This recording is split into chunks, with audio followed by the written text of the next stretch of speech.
Bismillahirrahmanirrahim. Assalamualaikum warahmatullahi wabarakatuh. Alhamdulillahirabbil alamin. Wassalatu wassalamu ala asrofil anbiya'i wal mursalin Sayyidina wa maulana Muhammadin wa ala alihi wa ashabihi ajma'in. La haula wa la quwata illa billahil aliyil azim. Amma ba'du. Yang terhormat Bapak Kepala Sekolah SDN 1 Sonokulon, yang kami hormati Bapak Ibu Guru hebat dari SDN 1 Sonokulon, dan yang terhormat calon guru penggerak Angkatan 9 Kabupaten Blora, Bapak Ci Pujiantoro SPD. Pertama dan utama, marilah kita panjatkan puji syukur atas kehadirat Allah Subhanahu wa Ta'ala, atas segala karunia-Nya, limpahan nikmat-Nya kepada kita, sehingga pada kesempatan yang berbahagia ini kita diberikan kesempatan untuk berkumpul di acara diseminasi aksi nyata program pendidikan guru penggerak, yaitu budaya positif. Semoga acara pada pagi hari ini berjalan lancar, tak kurang suatu apapun. Sholawat serta salam marilah kita haturkan kepada junjungan Nabi Muhammad Sallallahu Alaihi Wasallam, yang kita nantikan syafaatnya di yaumil qiyamah. Amin, amin ya rabbal alamin. Hadirin yang kami hormati, saya di sini selaku pembawa acara akan membacakan rangkaian acara pada siang hari ini. Acara yang pertama adalah pembukaan. Acara yang kedua menyanyikan lagu Indonesia Raya. Acara yang ketiga sambutan kepala sekolah. Acara yang keempat penyampaian materi diseminasi. Acara yang kelima tanya jawab dan tanggapan. Acara yang keenam doa, dan yang ketujuh penutup. Hadirin yang berbahagia, memasuki acara yang pertama adalah pembukaan. Marilah kita buka acara pada siang hari ini dengan membaca basmalah bersama. Bismillahirrahmanirrahim. Acara yang kedua adalah menyanyikan lagu Indonesia Raya. Kepada yang bertugas kami persilakan. Hadirin dimohon berdiri.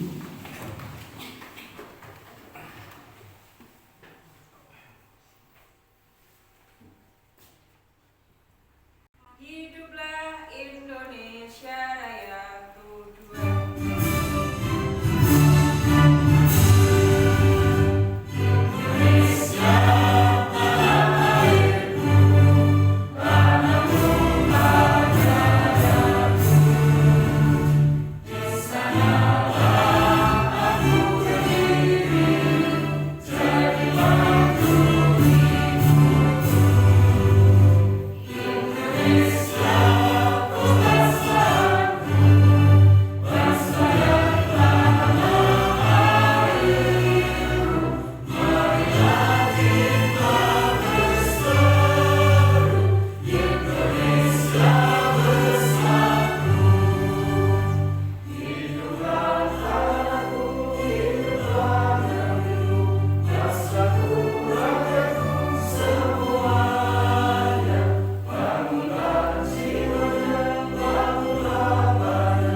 Kami persilahkan. Assalamualaikum warahmatullahi wabarakatuh. Bismillahirrahmanirrahim. Alhamdulillahirabbil alamin. Assalatu wassalamu ala asyrofil anbiya'i wal mursalin wa ala alihi wa ashabihi ajmain, amma ba'du. Yang kami hormati Bapak Ibu Guru SDN 1 Sonapula, serta yang terhormat calon guru penggerak angkatan ke-9 Bapak Ci Pujiantoro SPD beserta rekan-rekan guru yang lain. Pertama-tama marilah kita panjatkan puji syukur kehadirat Allah Subhanahu wa taala di mana pada kesempatan siang hari ini kita masih diberikan kesehatan sehingga bisa berkumpul bersama dalam rangka diseminasi program pendidikan guru penggerak. Diseminasi aksi nyata program pendidikan guru penggerak angkatan ke-9. Semoga acara pada siang hari ini berjalan dengan lancar. Amin Allahumma amin. Bapak Ibu yang kami hormati, kami dari SDN 1 Sonapula sangat berterima kasih sekali karena dapat diberikan kesempatan mengikuti acara diseminasi aksi nyata ini, yang tentunya acara ini akan dapat memberikan tambahan pengetahuan kepada Bapak dan Ibu Guru di SDN 1 Sonapula, yang selanjutnya nanti bisa memberikan motivasi kepada Bapak Ibu Guru yang belum ikut dalam guru penggerak bisa segera mendaftar di angkatan yang selanjutnya. Bapak Ibu Guru yang kami hormati, program pendidikan guru penggerak ini adalah suatu program pemerintah yang sangat luar biasa, di mana program ini akan membentuk satu profil guru yang mampu membuat suatu model-model pembelajaran yang sangat menarik, sehingga tentunya akan tambah menarik minat belajar siswa. Jadi dengan harapan seperti itu, calon guru penggerak ini mampu memotivasi belajar siswa sehingga keinginan dan minat belajar siswa ini semakin meningkat dan semakin luar biasa.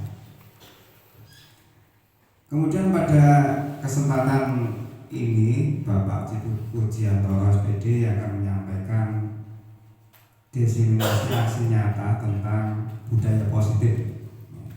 Jadi budaya positif itu adalah pembiasaan yang bernilai positif. Nah, ini tentunya sangat bagus sekali diterapkan kepada anak-anak, karena ini akan membentuk satu karakteristik pribadi yang positif juga.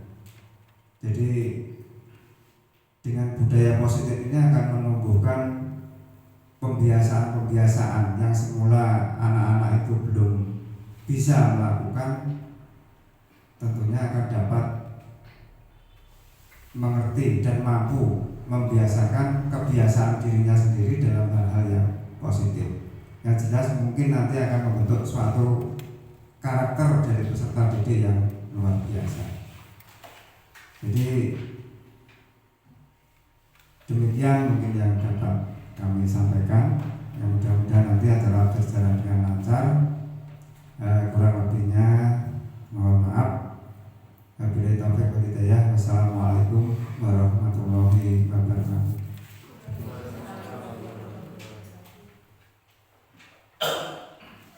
Terima kasih Bapak Sulasno SAG atas sambutannya. Acara yang keempat adalah penyampaian materi diseminasi oleh calon guru penggerak angkatan 9 Kabupaten Blora kepada Bapak Ci Pujiantoro SPD. Kami persilahkan. Assalamualaikum warahmatullahi wabarakatuh.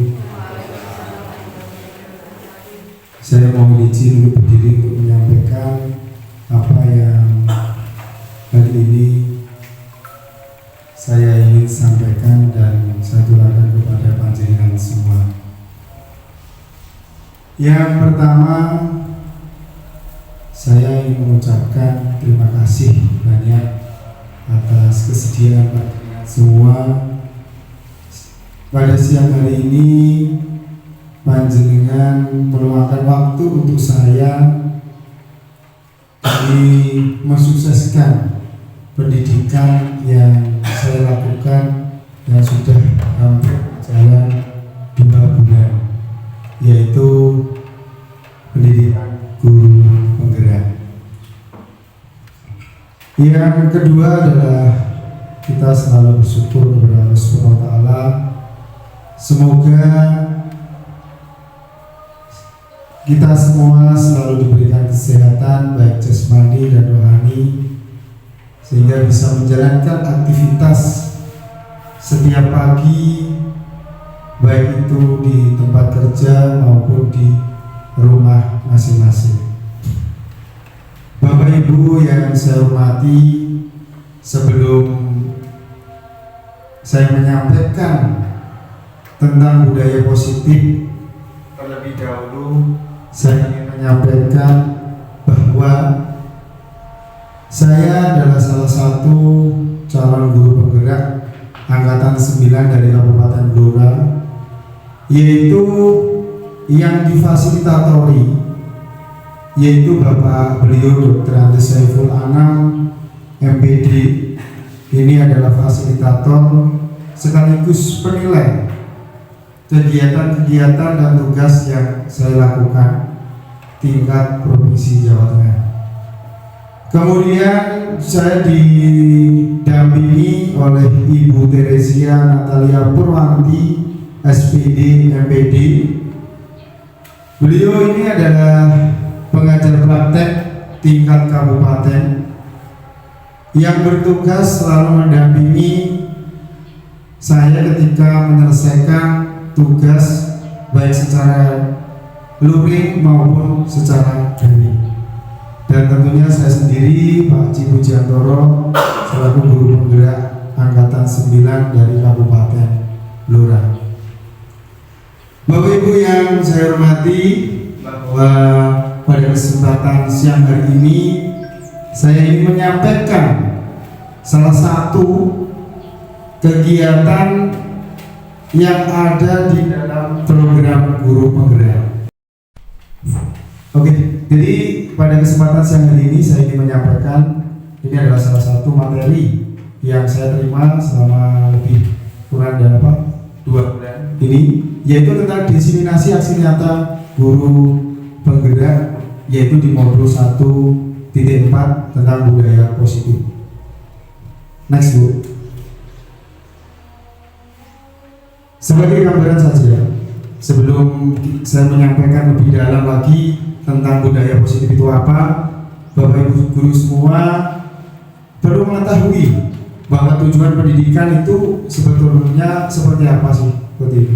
Sehingga menurut Ki Hajar Dewantara, tujuan pendidikan adalah menuntut segala kodrat yang ada pada anak-anak agar mereka dapat mencapai keselamatan dan kebahagiaan yang setinggi-tingginya, baik sebagai manusia maupun sebagai anggota masyarakat.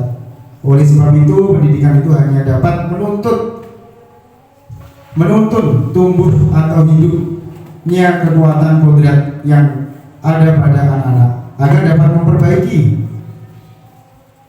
lakunya atau bukan dosanya hidup dan tumbuhnya kekuatan kodratnya. Jadi sedikit gambaran bahwa kurikulum kita, kurikulum penggerak itu adalah tujuannya adalah menuntut anak didik kita ya sesuai dengan kodrat yang mereka miliki. Kemudian yang kedua adalah budaya positif. Tentunya budaya positif ini yang di sekolah yaitu nilai dan kebiasaan di sekolah yang berpihak pada murid agar mereka dapat berkembang menjadi pribadi yang kritis, penuh hormat dan bertanggung jawab sesuai dengan profil pelajar Pancasila. Pada kegiatan budaya positif ini, tentunya kita akan mengarahkan anak didik kita biar berkembang sesuai dengan pribadinya masing-masing dengan penuh rasa tanggung jawab sesuai dengan profil pelajar Pancasila. Yang mana profil pelajar Pancasila itu mempunyai 6 nilai. Ada pendapat kritis, kebinekaan global, kemudian ada mandiri, kreatif, bergotong royong. Nah, salah satunya itu. Next, kemudian konsep utama budaya positif. Kita akan berselancar yaitu mengetahui konsep utama budaya positif. Yang namanya konsep berarti sebuah gambaran atau rancangan untuk menumbuhkan budaya positif yang ada di sekolah. Yang pertama, perubahan paradigma belajar. Yang kedua, disiplin positif, ketiga, kebutuhan dasar manusia, motivasi perilaku manusia, restitusi positif, posisi kontrol guru, keyakinan kelas, dan segitiga restitusi. Ini adalah konsepnya. Sehingga kita akan melanjutkan yaitu tentang perubahan paradigma belajar. Kalau kita melihat dari kalimatnya, perubahan paradigma belajar, tentunya ini akan merubah dimensi belajar kita, mengajar kita untuk anak-anak. Dalam membangun budaya positif, sekolah dapat menyediakan lingkungan yang positif, aman dan nyaman agar siswa mampu berpikir, bertindak dan mencipta dengan merdeka, mandiri dan bertanggung jawab. Harapannya yaitu ketika perubahan paradigma belajar itu dilakukan oleh Bapak Ibu guru semua, itu bisa menciptakan siswa yang berpikir, bertindak, menciptakan dengan merdeka, mandiri dan bertanggung jawab. Kemudian disiplin sangat berkaitan dengan kontrol guru terhadap siswa. Artinya dalam mengkondisikan murid-murid kita atau anak-anak didik kita harus bisa mengontrol sehingga nanti anak didik kita itu bisa menghindari atau tidak berbuat yang melanggar disiplin. Kegiatan kepalang tangan. Nah, ini coba ya kita lihat bersama-sama ya. Jadi tidak usah slow saja. Ya. Anda dan teman Anda akan melakukan kegiatan cobalah buka. Tugas Anda adalah mengepal salah satu tangan Anda. Coba Anda bayangkan bahwa Anda menyimpan sesuatu yang berharga di dalam kepala tangan Anda. Anda perlu menjaga benda tersebut sekuat tenaga Anda karena begitu pentingnya untuk kehidupan Anda. Tugas rekan Anda adalah mencoba dengan segala cara untuk membuka kepala tangan Anda. Teman Anda boleh membujuk, ya, kemudian menghardik, kemudian menggoda, bahkan menawari Anda dengan uang agar Anda bersedia membuka kepala tangan Anda. Dari kegiatan ini, panjenengan sudah bisa membayangkan bahwa ketika anak didik kita beri kepalan misalnya seperti itu, dengan mengepal tangan pasti mereka akan mempunyai pemikiran yang kritis. Apa yang dikepal Bapak Ibu guru seperti itu, sehingga mereka akan mencoba mencari supaya kepala tangan Bapak Ibu guru itu dibuka, yaitu dengan cara berpikir positif, kritis, dengan melakukan hal-hal yang menggoda agar kepala tangan itu bisa terbuka.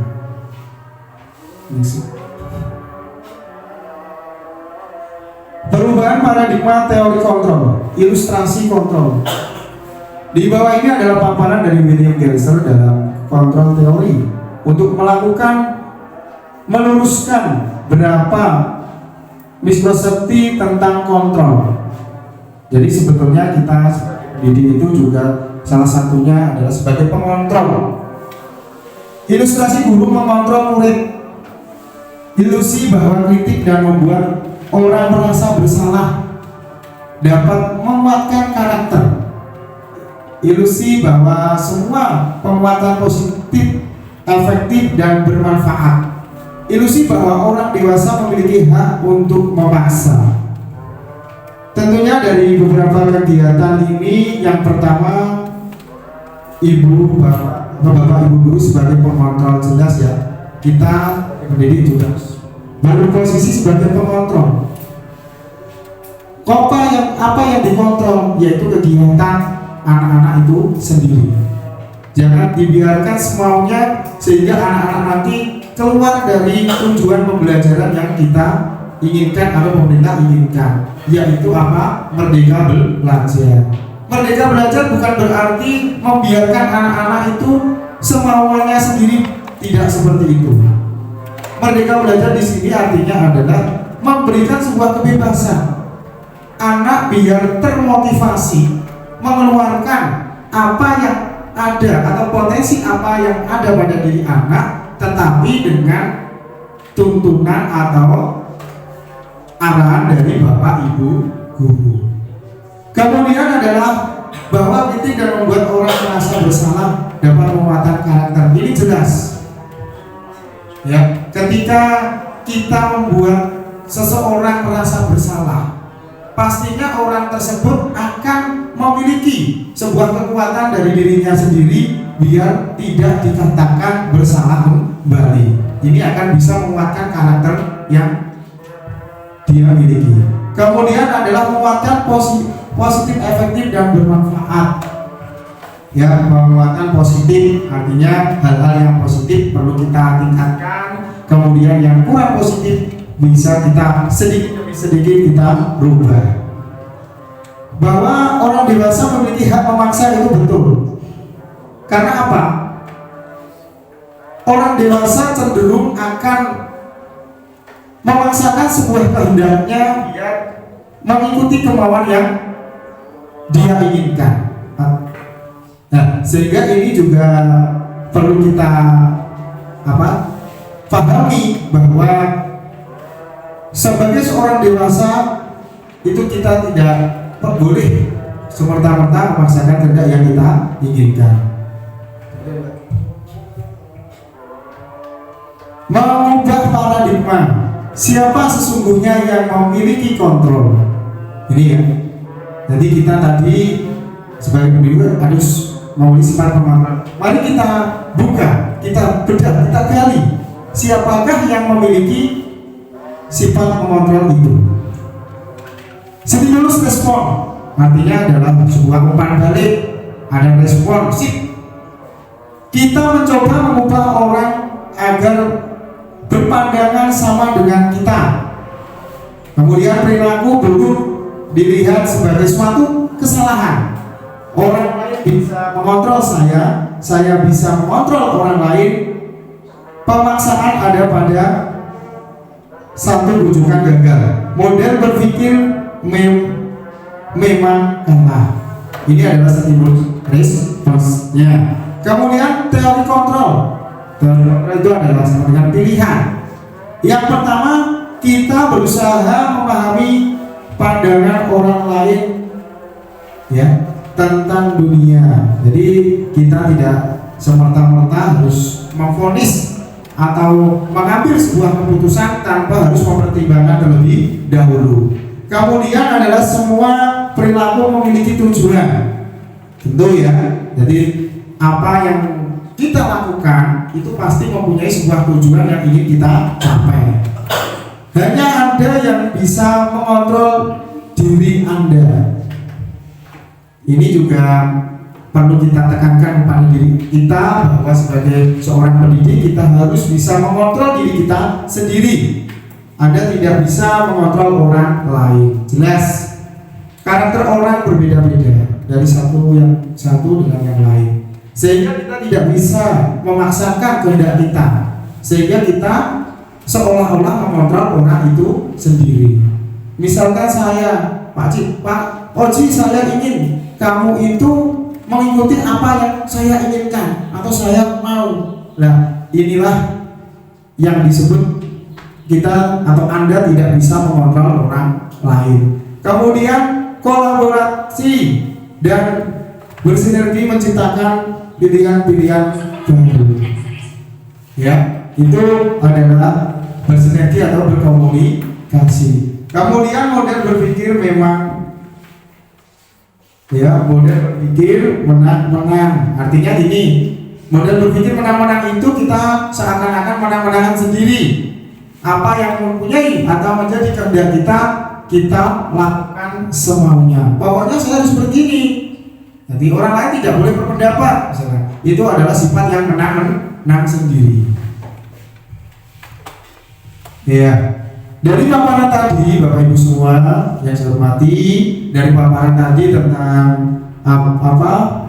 kedisiplinan, ya, kemudian ada satu pertanyaan penting yang sekiranya nanti bisa Bapak Ibu sampaikan. Kira-kira apa makna disiplin itu? Menurut panjenengan semua, disiplin itu apa toh? Seperti halnya jika kalian mengajar di kelas. Anak-anak, apa yang kamu ketahui tentang binatang berkaki 4 misalkan? Anak-anak akan meresponsif, menjabarkan, oh binatang yang berkaki 4 ini misalkan. Dan sekarang saya ingin bertanya kepada Bapak Ibu semua, apa makna dari disiplin itu? Maaf ya, makna ya. Makna itu sama dengan arti. Adakah yang ingin memberikan sebuah gambaran dari makna disiplin itu sendiri? Nggih, monggo Bu. Untuk pendapat saya, misalnya Bapak Ibu kurang setuju, boleh ditanggapi di salah yang seperti ini.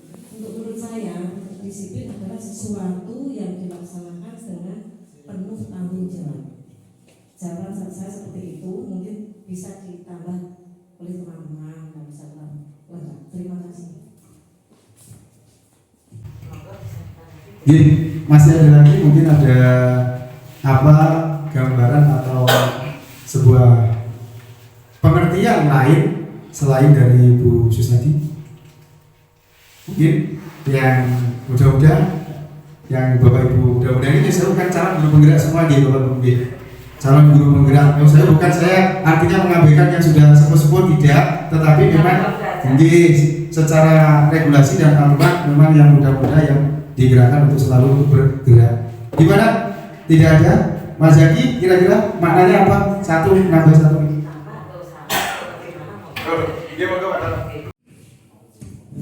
Terima kasih atas waktunya. Saya hanya menambahkan saja tentang disiplin.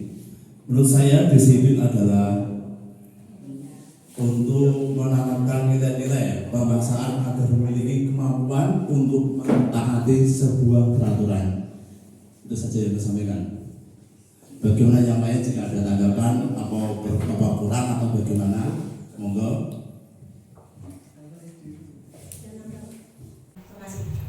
Terima kasih. Sama lagi. Luar biasa. Beri tepuk tangan Bapak Ibu semua.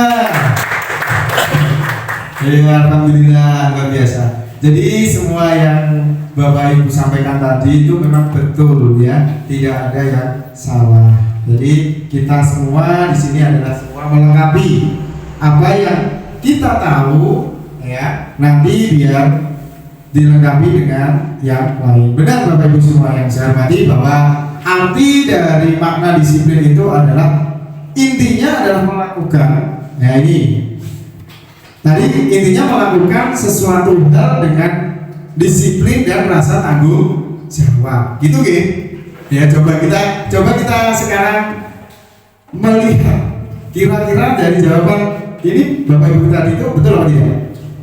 Dalam budaya kita, maka kata disiplin telah berubah menjadi sesuatu yang dilakukan seseorang pada orang lain untuk mendapatkan keputusan.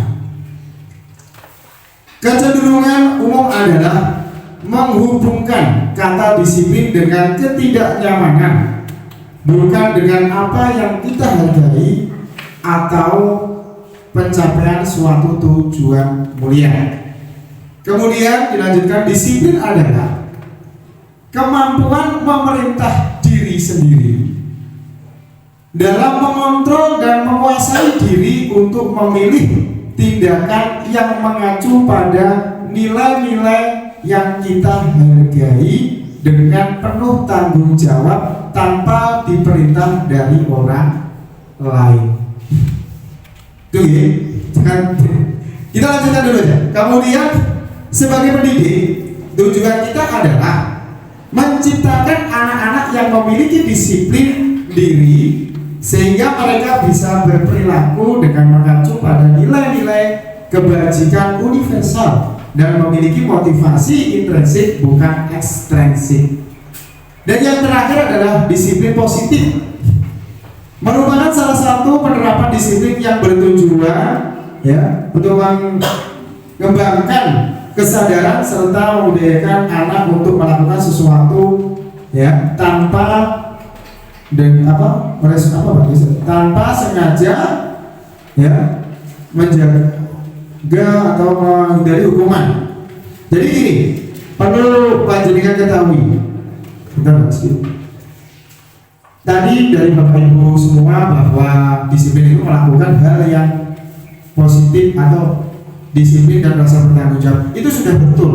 Tetapi sesungguhnya bahwa pengertian dari disiplin itu adalah melakukan sesuai dengan diri kita sendiri ya, dan menguasai diri kita untuk memilih tindakan-tindakan yang memiliki nilai-nilai yang kita hargai dengan penuh rasa tanggung jawab.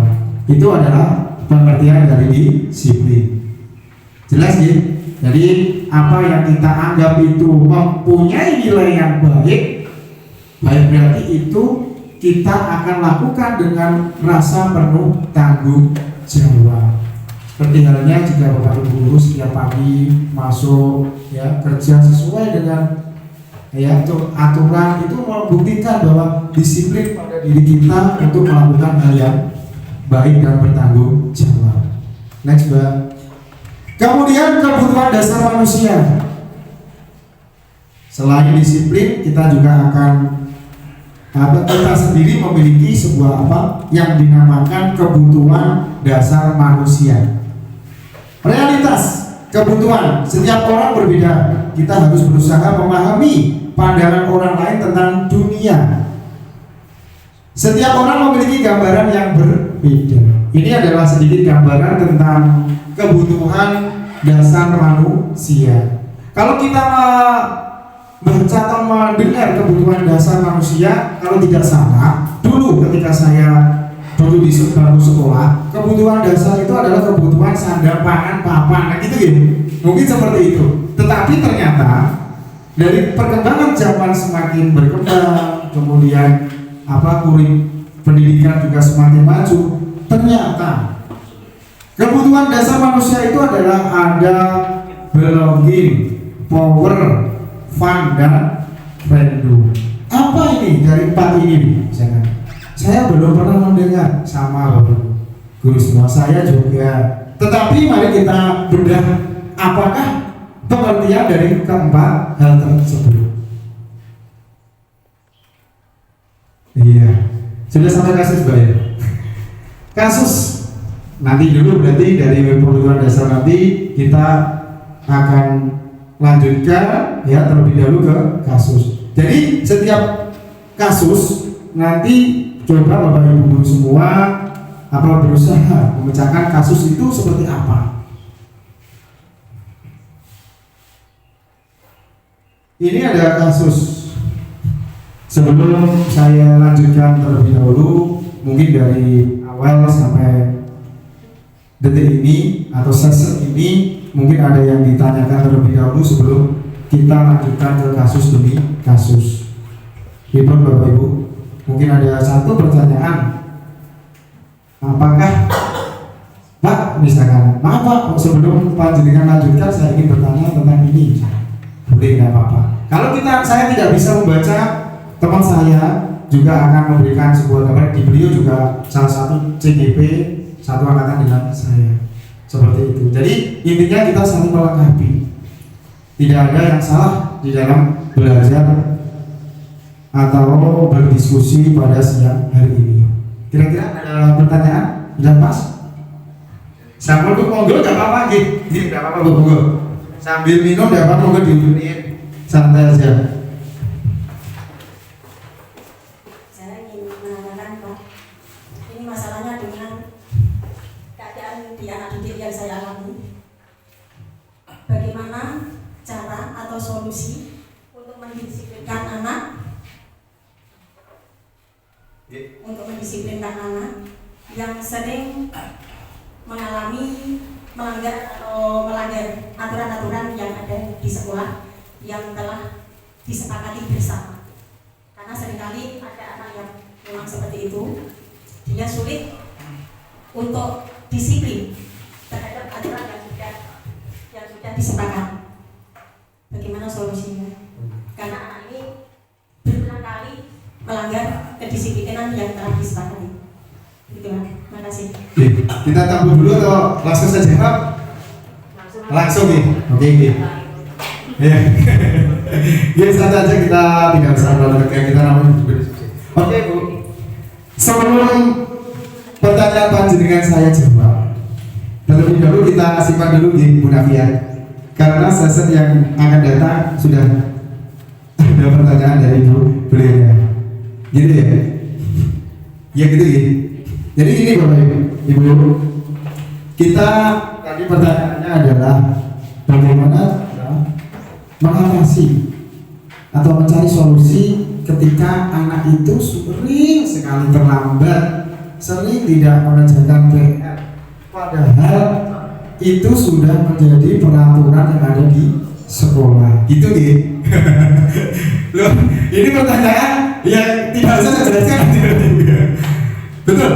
Itu adalah salah satu kasus yang selalu muncul di beberapa sekolah, bukan di sekolah di satu Sono Kulon, tetapi semua hampir sekabupaten Blora itu kasusnya adalah hal serupa. Sehingga mohon maaf, ini saya langsung jawab saja bahwa nanti di sesi selanjutnya itu ada yang namanya keyakinan kelas. Selain peraturan dari sekolah, juga ada peraturan kelas. Jelas Bapak Ibu? Peraturan sekolah, tentu peraturan yang dibuat oleh sekolah itu sendiri, yang disetujui oleh Bapak Ibu guru dan disetujui oleh Bapak komite. Itu adalah peraturan sekolah. Tetapi ada yang namanya keyakinan kelas. Dan kira-kira dari keyakinan kelas ini dengan peraturan yang ada di sekolah ini tarafnya sama atau tidak? Nah seperti itu.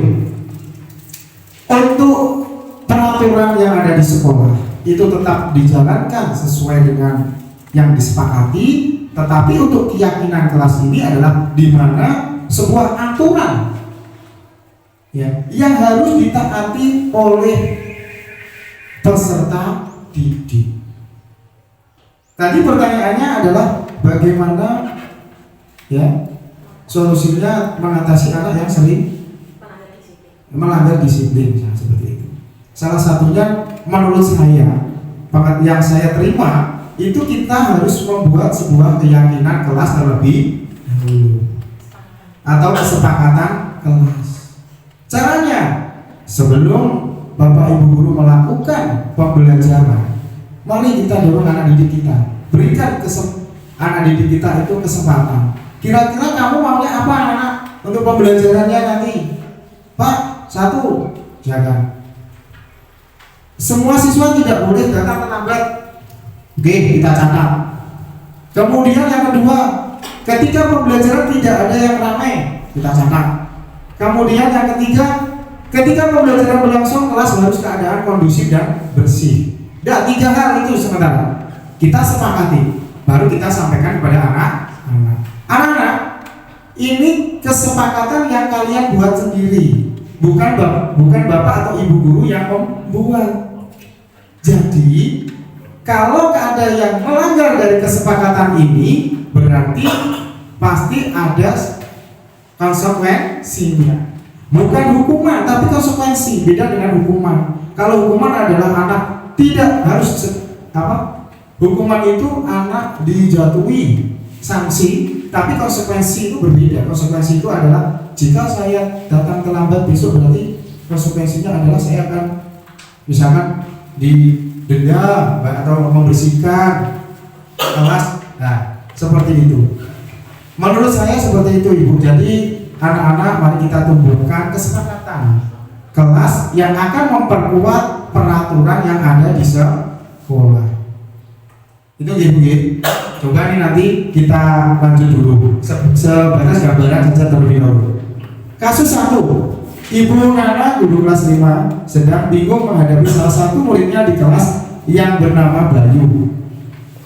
Beberapa murid telah datang dan mengeluh Bayu yang sering meminta bekal. Nah ini, makan siang mereka dengan paksa.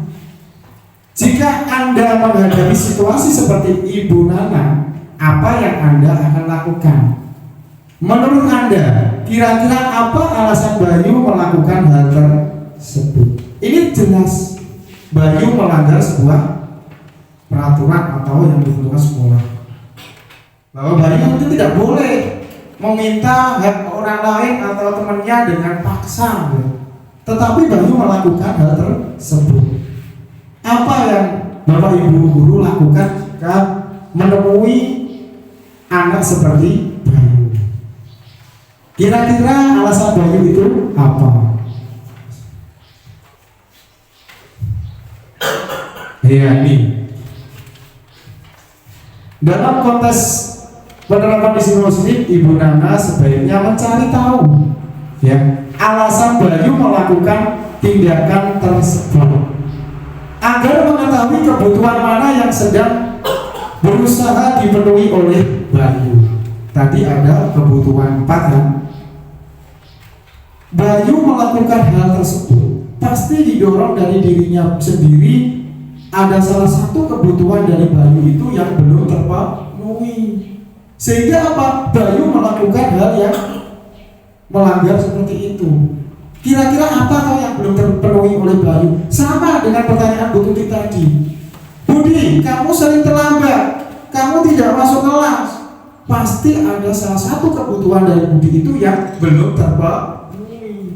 Mungkin Budi itu, saya itu kalau di rumah anak saya semua kesal masuk sekolah Pak, karena apa? Saya tidak diberi saku.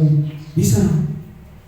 Tetapi di kasus ini adalah Bayu memaksa temannya atau meminta makanan dari temannya. Coba kita lihat. Yang pertama, Bayu lapar dan orang tuanya tidak membawakannya bekal makan siang. Itu yang pertama. Itu adalah survei. Yang kedua, teman Bayu jadi perhatian ke Bayu, belonging.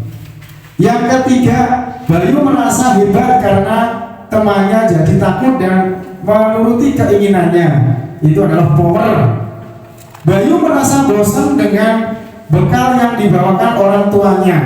Dan yang kelima, itu ada Fredo. Yang kelima adalah Bayu hanya iseng dan dia menikmati ekspresi wajah temannya yang kesal. Dari paparan ini, Bapak bisa menyimpulkan, berarti Pak, kalau seperti itu, anak-anak itu melakukan pelanggaran disiplin, itu berarti mempunyai sebuah alasan yang perlu kita ketahui. Yang pertama, Bayu lapar, jelas. Ini adalah mungkin Bayu itu di rumah masakan mamai atau ibunya bosan gak enak. Kemudian temannya jadi perhatian. Tentu ketika Bayu melakukan hal itu, teman-temannya di sekelilingnya pasti memperhatikan si Bayu. Kok berani ya Bayu seperti itu? Kenapa dia? Begitu. Kemudian Bayu merasa hebat pada diri Bayu. Tunggulah, saya itu loh, aku hebat. Nah setiap sekolah gak diberi bekal tapi aku makan. Saya minta teman-temannya, merasa bangga. Kemudian Bayu merasa bosan, aku bosan dengan masakan ini. Monggo Bu. Ya, segera Bu kepala sekolah. Ibu Alora ya bukan ini. Kemudian, izin saya lanjutkan. Kemudian Bayu hanya iseng. Tentu Bayu juga, anak-anak itu juga ada sifat isemnya. Dia ingin bercanda, bergejek pada teman-temannya. Inilah Bapak Ibu guru semua yang hebat dan yang saya hormati, bahwa ketika anak-anak kita melanggar disiplin, jangan kita menentukan sikap terlebih dahulu. Kita galilah, kenapa kok bisa seperti ini? Pasti punya salah satu kebutuhan yang belum terpenuhi. Jelas ya Bapak Ibu.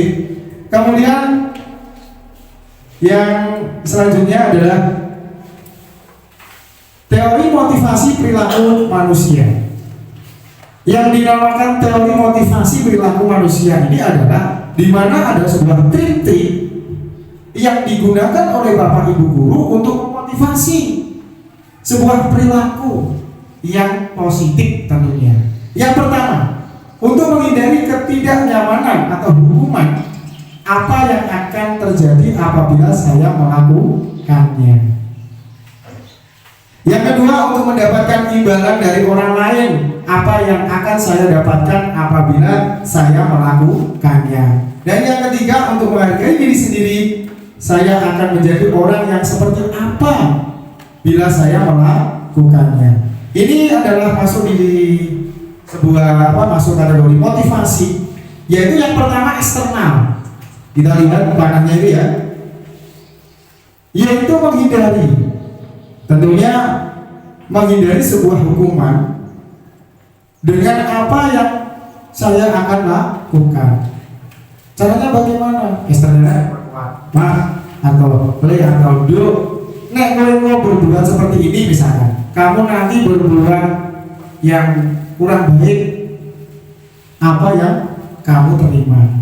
Kemudian motivasi eksternal, yaitu kira-kira kamu melakukan ini mendapat imbalan apa tidak. Ya, kemudian motivasi eksternal, tujuan disiplin positif. Nah, ini tujuannya adalah supaya anak menjadi orang yang seperti apa bila saya melakukannya. Ini artinya gini, hal positif apa yang dilakukan oleh anak tersebut sehingga ingin saya menjadi pribadi yang baik dan melakukan hal-hal yang positif. Konsep disiplin dengan identitas gagal. Luar biasa nih Bapak Ibu. Ini baru 2/3 dari modul yang saya pelajari di JGP Angkatan 9. Kita akan berselancar sampai dengan modul yang ke-7 kalau tidak ke-8. Ini sudah banyak sekali, luar biasa. Tetapi tidak apa-apa. Konsep disiplin dengan identitas gagal. Hukuman. Ini saya berikan sebuah gambaran tentang hukuman dan penghargaan.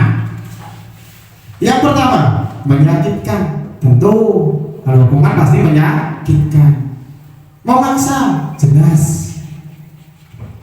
Tidak nyaman dalam waktu yang panjang, jelas. Hukuman itu pasti terkait seperti itu. Dipaksa. Woi, dulu kudu ini. Seperti ini. Kamu mau tidak mau harus membersihkan kamar mandi. Itu memaksa. Tidak nyaman dalam waktu yang panjang. Diri kita mendapatkan hukuman pasti akan merasa bersalah. Wah, saya dapat hukuman dari bu guru membersihkan kamar mandi misalkan. Berarti sepanjang belum bisa melupakan pasti akan masih teringat. Kemudian murid merasa takut, jelas. Murid akan merasa takut jika melihat bapak ibu guru yang memberikan sebuah hukuman. Kemudian murid menyembunyikan kesalahan. Demi menghindari hukuman tersebut, murid mau tidak mau akan melakukan hal yang kurang positif. Yaitu dengan apa? Dia akan menyembunyikan sebuah kesalahan karena dia takut sama dengan hukuman.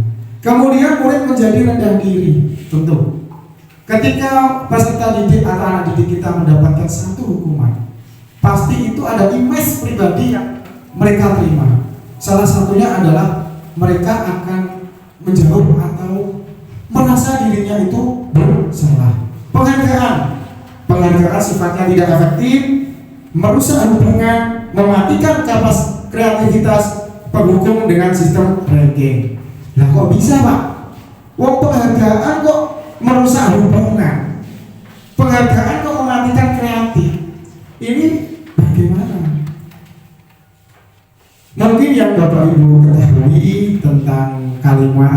umat penghargaan itu adalah memberikan sesuatu hal kepada peserta didik kita yang memiliki prestasi. Ya betul ya? Gimana badan? Nah, itu mungkin seperti itu, sama pandangan saya juga seperti itu. Tetapi di bawahnya kok ada tidak efektif, merusak hubungan. Ini bagaimana? Oh ternyata satu, tidak efektif tentu. Tidak efektif itu artinya anak ingin berlomba-lomba mendapatkan imbalan saja atau penghargaan. Ketika tidak ada penghargaan, anak tersebut pasif, tidak ingin melakukan hal tersebut. Ini yang dinamakan tidak efektif. Kemudian merusak hubungan. Tentu hubungan yang baik dari bapak ibu guru dan murid akan terjadilah hubungan yang kurang pas. Contohnya, Pak, Bu, saya protes. Biasanya dikasih penghargaan, oke orang, padahal aku dapat juara terus, misalkan seperti itu. Nah ini akan mengganggu hubungan yang selama ini efektif. Dengan penghargaan akan menimbulkan anak itu hubungannya dengan bapak ibu gurunya kurang pas. Mematikan kreatif, jelas. Namanya juga kreatif di bawah ini. Kreatif itu adalah menumbuhkan sesuatu hal yang dia miliki, kreativitas yang dia miliki. Saya ini bisa membuat boneka dari sabun, Bu, misalnya. Itu kreativitasnya. Tetapi jika kita mengacu pada penghargaan, anak tersebut males mau aku membuat sebuah patung dari sabun karena tidak ada hadiahnya dari bapak ibu guru. Nah, itu akan memutuskan sebuah kreatif yang mereka miliki. Menghukum dengan sistem ranking. Kita seringkali ya menghukum dengan ranking kok dihukum, ini bagaimana artinya? Kalau kita mendapat ranking kok dihukum. Jadi penghukum artinya adalah menunggu siswa tersebut dengan sistem ranking.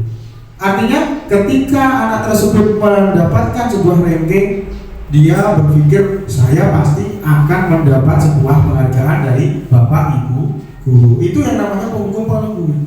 Jadi anak merasa saya mendapatkan ranking 1 pasti akan mendapatkan penghargaan gitu. Mungkin dari sini ada yang bapak ibu ingin tanyakan atau ingin tahu kah? Misalkan santai aja, kita berselancar. Ini saya belajar, bapak ibu juga belajar. Pas Bu, tidak ada yang ditanyakan sampai sini? Oh iya, luar biasa. Berarti kalau Bu Susi ada Pak, berarti Bu Susi ini hari ini sangat bersemangat. Tetapi tentunya dari bapak ibu guru yang lain juga sangat semangat sekali. Monggo Bu Sus. Terima kasih. Untuk penghargaan yang pertama tidak efektif. Itu seharusnya guru melakukan apa? Terus yang kedua dan sampai keempat itu bagaimana kita memberikan penghargaan kepada siswa agar efektif seperti itu, agar tidak menghukum seperti itu. Tidak saya. Terima kasih. Ini luar biasa sekali. Ini CGP-nya ini hari ini di itu ya Bu ya. Bu Navia, yes Bu. CGP-nya hari ini di Gelontang berarti ya. Apapun harus bisa menjawab. Ini tidak apa-apa Bu. Jadi terima kasih sekali karena sifat kita hari ini adalah saya belajar dari panjenengan semua.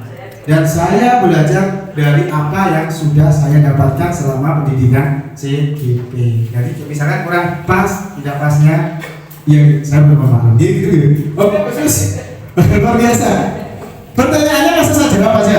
Penghargaan yang efektif itu yang bagaimana Pak? Gitu. Kemudian dari merusak sampai menghukum, terus bapak ibu guru ini mau melakukan atau memberi penghargaan, bagaimana caranya? Gitu ya khususnya. Oke. Luar biasa perhatian. Pertanyaan yang belum ada ketika kita berselancar di kabupaten. Oke. Ini sepengetahuan saja yang saya pahami bahwa tujuan pendidikan Mulia Dewantoro itu kan menuntut anak ya sesuai dengan kodrat yang mereka miliki. Ketika melihat penghargaan itu, kenapa bisa disimpulkan seperti itu?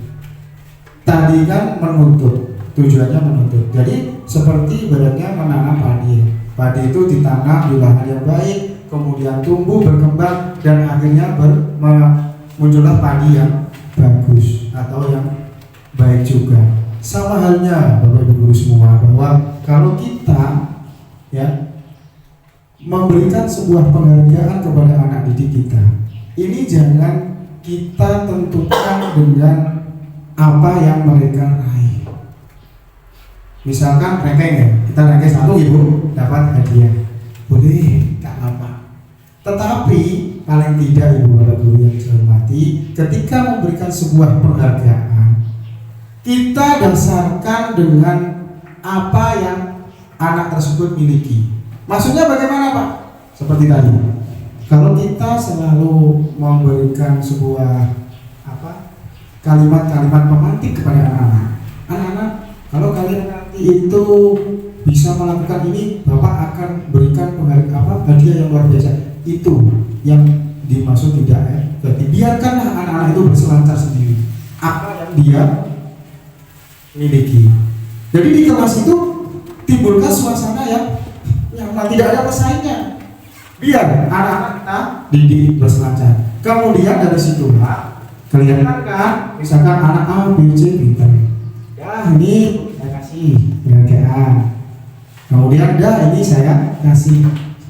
Jadi jangan sampai ada kalimat pemantik yang akan memutus sebuah kreativitas yang ada atau potensi yang ada pada diri anak. Itu ibu. Kemudian hubungan mematikan kreativitas jelas. Jadi biarkanlah anak itu berkembang sesuai dengan kodratnya. Nah untuk penghargaannya bagaimana kalau yang mengasihkan doang? Ya kita kasih, tetapi jangan sampai kita membuat sebuah kalimat yang akan memutus semangat anak. Jadi misalkan ada 10 anak, udah dikasih, anak-anak silahkan kerjakan, dan sudah dikerjakan ternyata 2 yang terbaik, udah Budi sama Ali silahkan hadiahnya, sudah gitu aja. Sehingga anak yang lain pasti melihat, oh berarti ternyata dapat hadiah dari guru, pasti dia akan bersemangat. Bahkan hubungan bu guru sama anak-anak tidak akan terganggu. Itu gitu. Sementara jawaban saya, benar-benar puas ternyata bu. Luar biasa ini nanti. Ya tidak apa-apa silakan dulu. Ya tidak apa-apa bu. Terima kasih untuk waktunya. Jadi dari penjelasan Pak Ci tadi kan penghargaan itu tadi berupa materi. Bagaimana kalau saya sering di kelas saya memberikan penghargaan kepada murid-murid saya itu berupa tepuk tangan? Apakah tepuk tangan itu boleh atau tidak? Apakah hal tersebut juga akan maksudnya kan mendukung secara penting itu anak-anak yang mendapat tingkat rendah akan dibully, ngoten toh? Oke, terima kasih. Sangat tegap sekali. Jadi gini, oke, ini saya harus jawab buat ini. Sebuah penghargaan itu tidak selalu dengan berwujud materi ataupun sesuatu benda yang memang berharga untuk anak itu sendiri. Sebuah penghargaan itu tidak seperti itu, tetapi sebuah motivasi kecil saja. Kita tidak usah, saya itu guru bu, gajinya segini, kalau mau beri penghargaan mau minta sekolah tidak punya dana. Saya ingin memberikan sebuah penghargaan pada anak saya yang pintar, yang kreatif. Terus bagaimana caranya? Jangan gitu gimana? Karena jenengan menuntut bahwa gak iso aku mentorong duit itu aku penghargaan, misalkan seperti itu. Ya, jadi kalimat penghargaan, kata penghargaan itu adalah memberikan sesuatu hal kepada siswa atau peserta didik itu tidak semata-mata dengan wujud barang atau hal yang mempunyai nilai. Panjenengan bisa tadi yang sudah buat dilakukan itu sudah bagus, beri tepuk semangat. Dan tepuk semangat sudah dilakukan. Besok lagi penghargaannya apa? Kita jalan-jalan. Setelah kita jalan-jalan, besok lagi saya ingin nge-game. Itu sebuah penghargaan. Akhirnya anak tidak akan merasa sebuah bosan atau ketergantungan dengan sebuah penghargaan. Itu gitu bukan gitu ya? Cukup? Oke. Jadi buatlah sebuah pembelajaran itu menyenangkan tanpa harus ada satu penghargaan yang mempunyai sebuah nilai. Udah bagus itu buat luar biasa. Tepuk tangan dulu lah. Oke. Jadi kira-kira saya pembelajaran hari ini berhasil. Anak-anak sudah paham semua. Kita ajak jalan-jalan. Atau buku-buku. Saya ini akan jalan. Mengajak anak-anak berefleksi dulu ya. Nah kemudian anak-anak akhirnya merasa senang. Oh kalau begitu enak cah. Kalau diajar Bu Andri misalkan kita sudah bisa, kita diajak jalan-jalan. Tidak secara langsung anak-anak itu Bu Andri sudah melakukan sebuah penghargaan apa? Membuat hati anak-anak merasa senang. Gitu Bu Andri gitu. Oke. Yuk sudah ya. Kita balik dulu gitu. Oke tadi masih banyak pertanyaan. Kelihatannya sangat bersemangat ini. Oke, ya Bu. Oke, ini tadi tentang penghargaan. Sekarang adalah konsep disiplin dengan identitas sukses, konsekuensi dan restitusi. Baru tahu dan baru mendengar ketika saya mengikuti pendidikan guru penggerak yang namanya konsekuensi dan restitusi. Yang pertama, konsekuensi. Tidak nyaman bagi murid dalam jangka waktu pendek. Penguatan bersifat jangka pendek, perlu monitoring secara terus-menerus dari guru. Adanya stimulus dan respon murid menghormati peraturan. Kemudian institusi, murid bertanggung jawab atas perilakunya, fokus pada pemecahan masalah yang jangka panjang, murid menghormati diri dan orang lain. Teori kontrol, murid bersemangat dan memperbaiki kesalahan. Konsekuensi itu apa kira-kira? Konsekuensi berarti konsekuensi itu kalau saya melakukan ini, jika salah berarti konsekuensinya saya sanksi. Ada lagi? Apa? Oke, ada sanksi, kemudian ada imbalan, ada lagi konsekuensi. Apa kira-kira konsekuensi? Sanksi dan imbalan. Sudah cukup? Oke, dua dulu ya, saya tambah dulu ya. Oke, tadi ada sanksi dan imbalan. Kalau kita memperhatikan apa yang sudah saya buat, tidak nyaman bagi murid dalam jangka waktu yang pendek. Ini kira-kira sanksi apa imbalan? Kira-kira sanksi apa imbalan? Oke, berarti tidak nyaman berarti sanksi. Kemudian penguatan bersifat jangka pendek. Penguatan berarti ini bukan sebuah sanksi apa imbalan? Penguatan. Sanksi apa imbalan? Ini juga sebuah sanksi. Iya, jadi sebuah sanksi itu bukan semata-mata harus dihukum, tidak. Itu juga sanksi juga bisa menguatkan diri sendiri biar tidak melakukan hal yang serupa. Kemudian perlu monitoring secara terus-menerus dari guru. Jelas monitoring selalu dilakukan oleh bapak ibu guru. Karena apa? Biar anak-anak itu selalu terkontrol. Oh, anak-anak didik saya sudah bagus, tidak ada yang melakukan kesalahan. Kemudian adanya stimulus respon murid menghormati peraturan, ya kan? Akhirnya dari tahapan itu adanya stimulus, artinya apa? Umpan balik dari peserta didik itu sendiri. Apa? Yaitu bisa menghormati peraturan yang ada. Jadi konsekuensi itu secara garis besarnya adalah sebuah apa? Sebuah sanksi, tetapi bukan hukuman. Sanksi yang intinya adalah memperkuat pondasi yang pondasi yang ada pada diri anak itu sendiri. Itu adalah sebuah beda ya sama hukuman. Kalau hukuman langsung saja tuh hukuman. Ya, hukuman beda. Kemudian restitusi.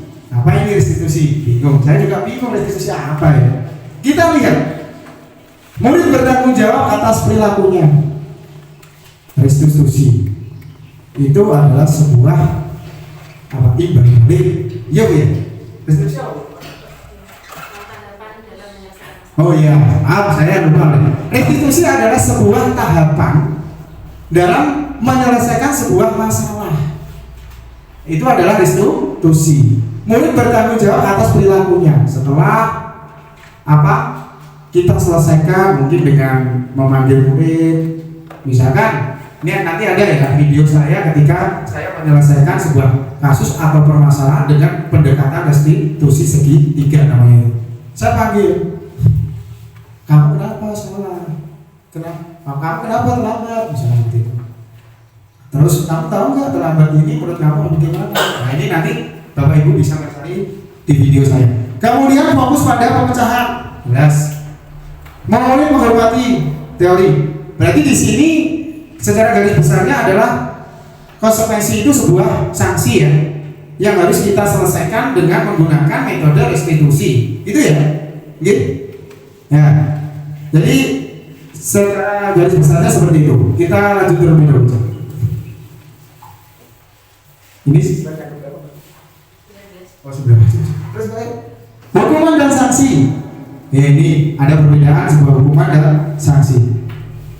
Hani kurang menguasai pelajaran matematika, sehingga pada saat pembelajaran teori berlangsung lebih banyak berdiam diri dan menggambar buku pelajaran. Ya, pada saat memberi pertanyaan, pada Hani jadi gugup dan sengaja menjatuhkan tasnya di kursi. Serta tiba-tiba gagap pada saat beban jawab. Seluruh kelasnya pun tertawa melihat perilaku yang bisa tanggap dan berkejut. Budia selalu guru membiarkan teman-temannya yang menertawakan ini yang tergagap dan malu luar biasa. Kemudian melakukan minta Dani untuk maju ke depan, kemudian berdiri, berdiri di depan kelas sambil menunjuk hidungnya karena tidak bisa menjawab pertanyaan. Kelas makin gaduh dan kelasnya terlalu memegang hidungnya. Apa Anda setuju dengan tindakan Budian terhadap Hani dan mengapa? Menurut Anda tindakan Budian terhadap Hani adalah sebuah hukuman atau konsekuensi? Mari kita lihat. Ini adalah ada kasus yang Bapak Ibu harus membedakan mana konsekuensi dan mana hukuman. Pertanyaannya dari kasus itu Bapak Ibu guru hanya menjawab masuk konsekuensi, masuk hukuman. Pilih salah satu.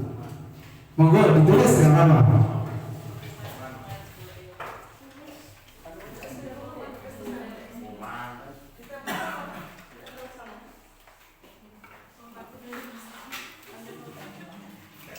Oke, silakan. Yang sudah Pak Rono silakan ditempel Pak. Biar, ya di Bapak sendiri.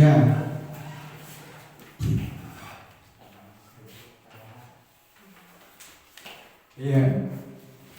Ya silakan. Pak Zaki, kuliah gak apa-apa.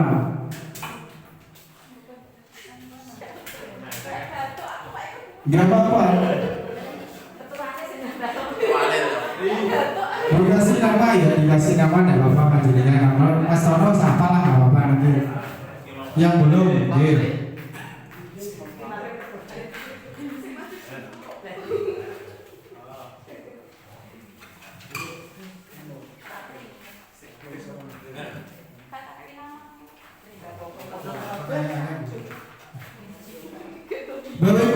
Bapak Ibu yang saya hormati, maaf, ini kita tadi menjawab hanya sekilas dari kasus tersebut ya. Pertanyaannya ternyata baru muncul. Ini yang perlu Bapak Ibu guru jawab. Yang pertama, mencatat 100 kali. Kemudian lari mengelilingi lapangan. Murid meminta menggantikan kertas. Ya, dari jawaban ini 1, 2, 3, 4, 5, 6, 7 tulis di setor. Nomor 1 jawabannya misalkan saya cenderung hukuman. Nomor 2 cenderung konsekuensi. Terus itu aja. Siapa yang ingin dulu terlebih dahulu? Oke, monggo Pak Tono. Ya, berdiri. Sini ya Pak. Ini jawaban saya sesuai atau tidak ya tergantung yang menilai ya. Pertama, mencatat 100 kali di dalam buku kalimat, saya tidak akan terlambat lagi karena terlambat ke sekolah. Terus saya itu konsekuensi. Nomor 2, lari mengelilingi lapangan basket 2 kali karena terlambat hadir di sekolah. Terus saya hukuman. Nomor 3, murid diminta untuk push up 16 kali karena tidak menggunakan masker ke sekolah. Menurut saya itu hukuman. Selanjutnya, menggalikan kertas tugas teman yang telah dicatat, saya konsekuensi. Nomor 5, membersihkan tumpukan air di meja tulis karena tersenggol pada saat belajar. Menurut saya itu konsekuensi. Selanjutnya, murid disuruh untuk mengenakan sepatu seharian di sekolah karena tidak mengenakan sepatu hitam. Menurut saya konsekuensi. Terakhir, lari mengelilingi lapangan basket 2 kali karena terlambat 10 menit untuk pelajaran PJOK. Menurut saya hukuman. Itu yang bisa saya jawab. Oke, kita langsung saja. Kita buka dulu. Silakan Bu Nabila, kita buka. Siapakah yang betul? Ya, itu. Beri tepuk tangan. Jadi Bapak Ibu guru yang saya hormati, tidak ada yang saya salah. Saya salah tidak ada. Semuanya itu adalah apa kita tanya Oke, yang pertama hukuman, konsekuensi, hukuman dan konsekuensi. Itu adalah jawaban dari tindakan dari Bapak Ibu guru dari pernyataan yang sudah saya tampilkan di depan. Gitu ya Bapak Ibu ya. Oke, kita lanjut aja Mbak. Konsep disiplin pendekatan restitusi. Sebuah cara menanam disiplin positif pada murid. Yang pertama, ini dulu. Restitusi merupakan proses menciptakan kondisi bagi murid untuk memperbaiki kesalahan. Berarti restitusi itu adalah sebuah tahapan yang digunakan untuk memperbaiki tindakan murid yang salah. Kemudian mereka sehingga bisa kembali ke kelompok mereka dengan karakter yang lebih baik. Itu adalah restitusi. Ciri-ciri restitusi bukan menembus kesalahan, namun belajar dari kesalahan. Memperbaiki hubungan, tawaran bukan paksaan.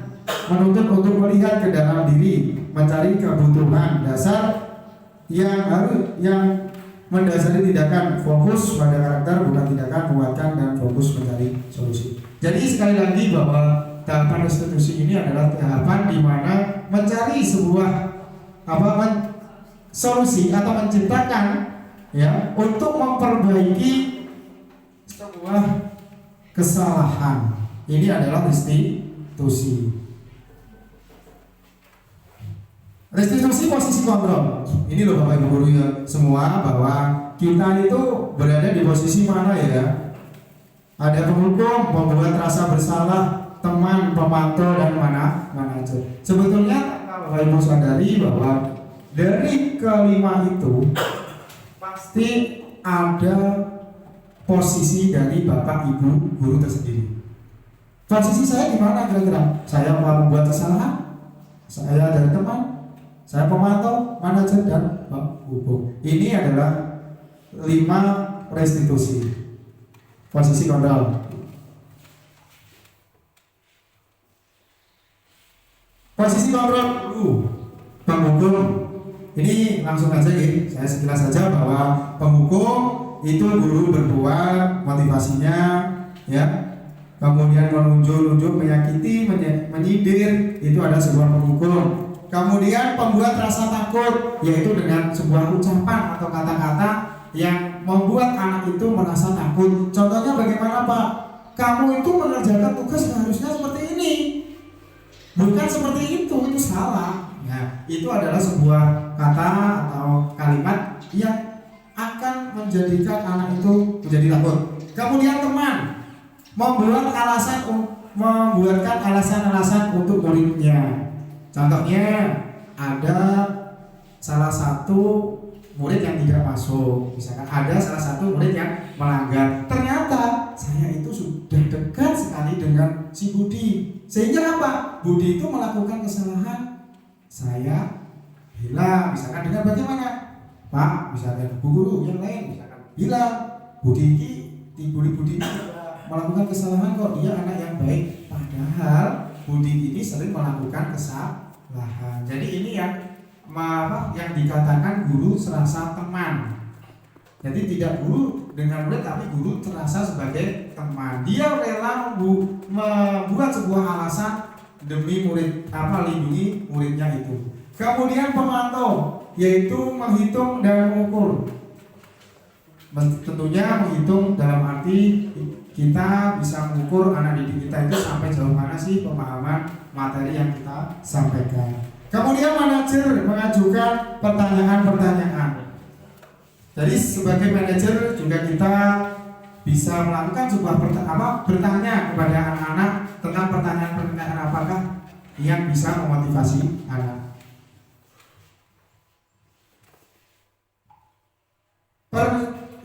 Pernyataan siapa yang mengatakan?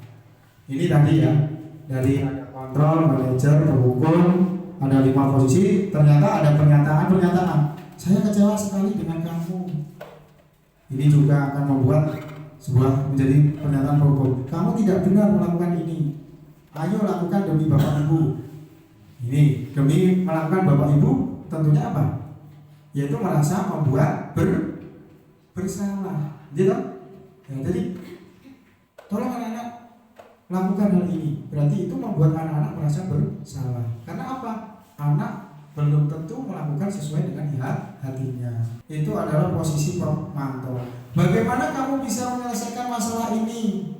Tentu jelas ya, ini adalah sebagai manajer.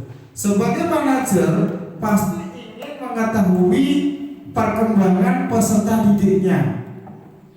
Kalau di taraf sekolah berarti kepala sekolah akan bertanya kepada Bapak Ibu guru, ya bagaimana kamu misalkan menyelesaikan masalah anak yang tidak sering masuk sekolah. Itu adalah posisi manajer. Kamu selalu yang paling terakhir. Ini adalah penghukum. Itu adalah pernyataan-pernyataan yang ada kaitannya.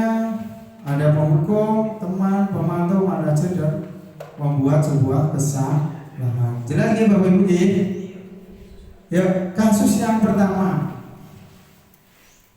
Kasus pertama ini guru matematika hari kelas 8, Ibu Santi sakit.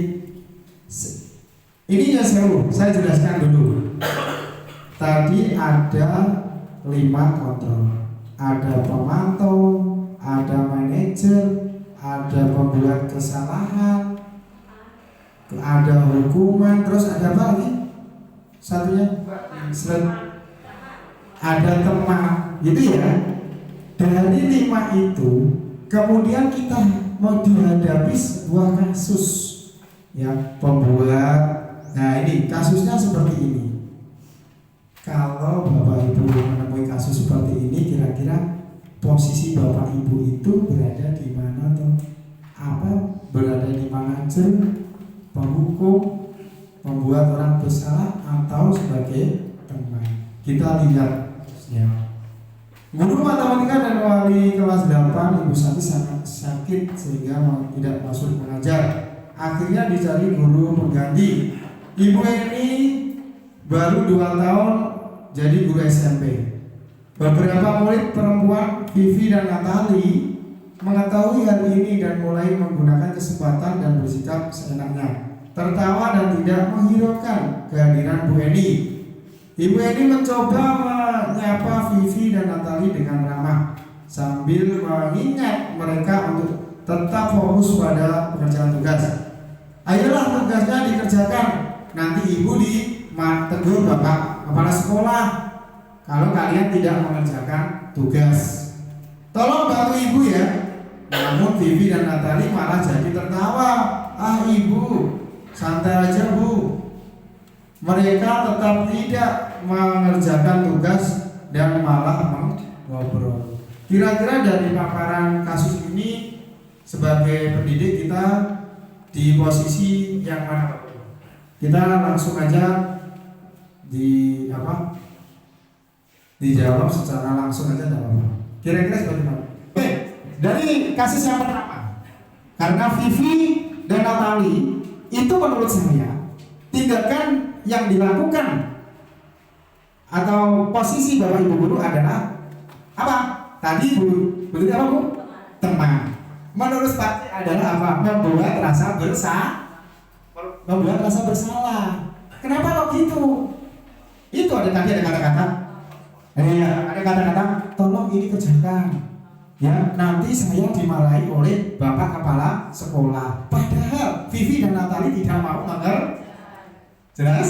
Otomatis kan Vivi dan Natali itu otomatis apa yang dilakukan Bu Eni itu kan membuat rasa bersalah Vivi dan Natali. Gitu kan? Gimana? Kalau sebagai teman Ibu Tuti, berarti Vivi dan Natali itu dilindungi oleh Ibu Eni. Tidak Pak, Vivi dan Natali ini mengerjakan tugas ini itu yang merasa sebagai teman. Gitu gitu Bu Nabi. Itu senior saya ini. Oke, yang kedua adalah kasus. Yang kedua ini kasusnya Dino, ya. Bagi kesalahan yang telah dilakukan terhadap Anton, dia pun makanya kemudian Ibu Santi balik bertanya. Kira-kira apa nih posisinya? Yaitu sebagai apa Bu? Lupa. Oh, sebagai manajer katanya. Sebagai manajer. Kok bisa Pak? Karena apa yang dilakukan Dino itu kemudian dilakukan dengan pertanyaan-pertanyaan yang spesifik. Contohnya, kenapa kamu harus melakukan itu? Seperti itu. Kemudian dilanjutkan Mbak. Keyakinan kelas ini loh Bapak Ibu guru yang saya hormati, bahwa tadi selain peraturan kelas kita mempunyai keyakinan kelas. Gunanya apa? Keyakinan kelas ini untuk apa? Membuat anak itu merasa mentaati atau berperilaku positif atau berdisiplin. Menurut dosen, suatu keyakinan akan lebih memotivasi seorang akan lebih bersemangat. Mengapa kita memiliki peraturan harus menggunakan helm bila mengendarai sepeda motor? Yo, ini kan ada pertanyaan ya. Mengapa kita kok menutupi helm? Kita memakai helm ketika naik sepeda motor? Kalau saya jawabannya pertama, saya ingin rambut saya kepala saya tidak kepanasan, Pak. Itu. Kalau menurut saya. Kalau menurut Bapak Ibu berbeda mungkin. Kira-kira apa? Mengapa kita memiliki peraturan harus menggunakan helm ketika mengendarai sepeda motor? Bermacam-macam kan?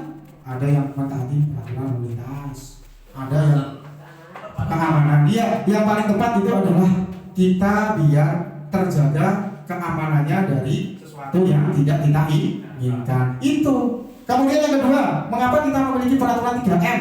Menggunakan masker, mencuci tangan, dan menjaga jarak. Kira-kira sama kan? Kalau tadi biar kita terhindar dari sesuatu yang akan menimpa pada kita misalkan. Kemudian kita menggunakan masker. Sama, berarti apa? Kita biar terhindar dari misalkan seperti itu, dari terhindar dari sebuah musibah. Sehingga dari pertanyaan kedua itu bisa kita simpulkan bahwa keyakinan yang kelas yang kita buat itu adalah untuk membuat peserta didik kita itu terhindar dari sesuatu yang tidak kita inginkan. Ya betul tidak? Saya tidak ingin anak didik saya terlambat. Berarti saya membuat keyakinan masuk kelas tepat waktu. Saya ingin membuat anak didik saya melepas sepatu ketika masuk kelas. Berarti membuat kebersihan kelas harus terjaga. Jelas? Jelas ya mungkin itu adalah keyakinan. Budaya positif, lingkungan positif, keyakinan kelas dan peraturan kelas. Ini loh Bapak Ibu semua, bahwa budaya positif sesuatu hal yang dilakukan dengan baik. Kemudian lingkungan positif, lingkungan di mana tempat anak didik kita belajar. Kemudian keyakinan kelas, sebuah seperti aturan atau kesepakatan, bukan aturan ya, kesepakatan yang disepakati oleh kelas itu sendiri dan peraturan kelas. Ini adalah tahapannya. Sehingga selain peraturan sekolah ada yang namanya peraturan kelas. Tujuannya apa? Ya tadi biar anak-anak itu tidak atau biar anak-anak itu bisa terhindar dari hal-hal yang tidak kita inginkan. Jelas ya? Dalam tahapannya ini. Kemudian peraturan dan keyakinan kelas. Ini sudah dijelaskan juga ya. Peraturan selalu kembali ke tempatnya. Selalu kembalikan betul ke tempatnya. Ini adalah peraturan. Kalau keyakinan kelas tanggung jawab.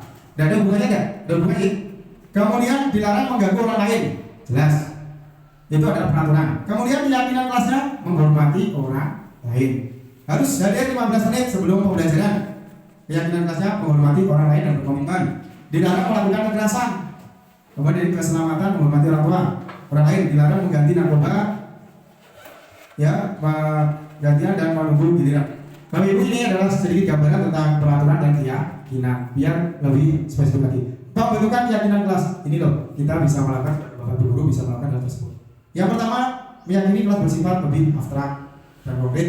Keyakinan kelas berupa pernyataan universal. Pernyataan keyakinan kelas dibuat dalam bentuk positif.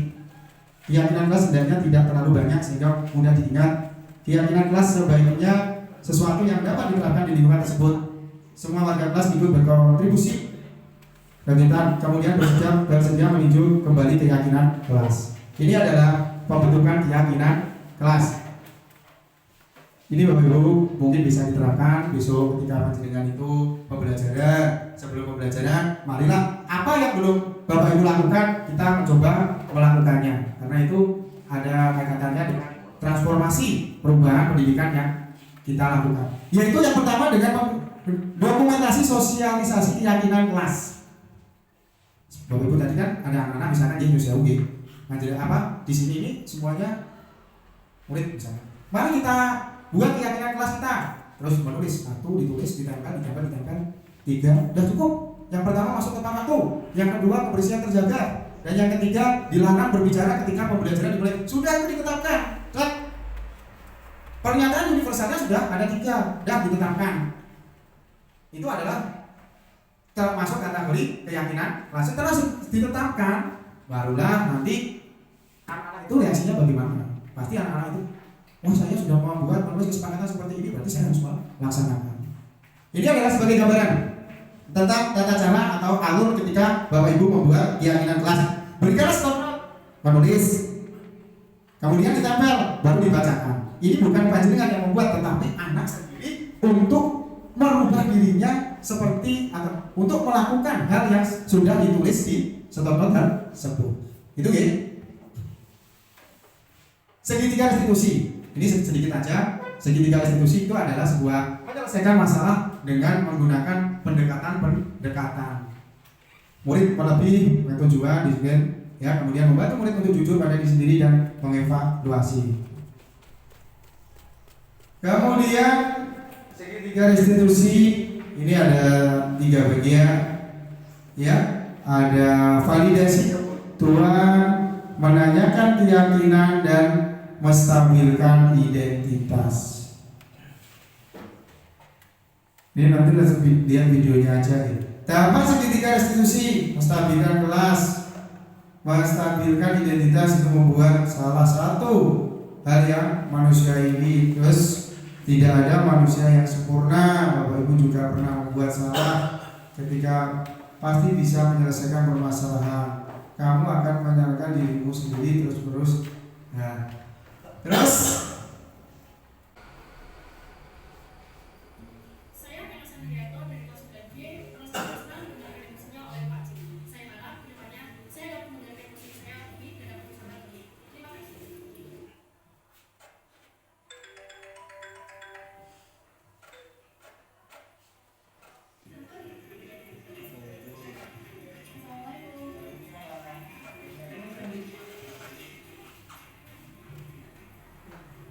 Jadi saya bertanya, saya dengar dari ibu juga kamu sekolah.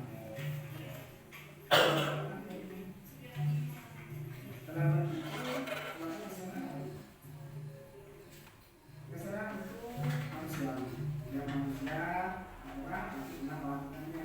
Yang penting kita berusaha untuk memperbaiki hal yang sudah kita. Sekarang kita akan mencari solusinya ya. Nanti cerita terlambat tapi apa? Oh, kamu tahu keyakinan kelas kita? Kalau kamu datang ke kelas ya sesuai keyakinan kelas apa itu? Keyakinan apa yang kamu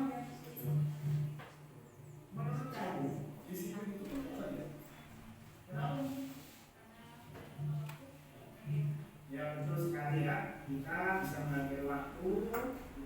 kita bisa menghormati orang lain dan tugas kita bisa terselesaikan dan bisa berkawin.